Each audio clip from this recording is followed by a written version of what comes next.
China corona టైంలో ఒక్క రోజులో ఆసుపత్రి కట్టింది. ఇది 48 గంటల్లో పెద్ద ఆసుపత్రి కట్టింది, 1,00,000 మందికి ఆసుపత్రి కట్టింది. ఇట్లాంటిదే ఒక ఎత్తు అయితే, ఇప్పుడు మిషనరీని భారీగా సద్వినియోగం చేసుకుంటూ అక్కడ, ఎందుకంటే మాన్యువల్ రిసోర్సెస్ తగ్గిపోయినాయి, జనాలు తగ్గిపోయారు, ఇంటికి ఒకళ్ళు మాత్రమే కనాలి, లేకపోతే వాళ్ళకి సబ్సిడీలు ఎత్తేయడం లాంటి నిర్ణయాల వలన చాలా దెబ్బతిన్నారు.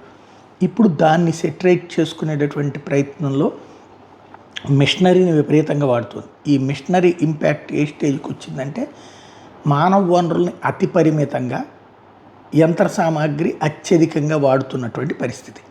ఇప్పుడు చైనా తాజాగా చెప్తున్నటువంటి లెక్క ఏంటి అంటే, ఒక రైల్వే స్టేషన్ మొత్తాన్ని కూడా, అంటే ఒక రికార్డు కోసం అని చెప్పేసి ఒక రైల్వే స్టేషనే నిర్మాణం చేసిందట.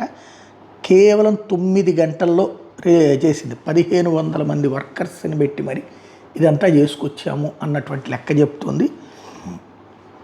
1,500 మంది వర్కర్లు, 7 ట్రైన్లు, 23 కన్స్ట్రక్షన్ వెహికల్స్తో ఓవరాల్గా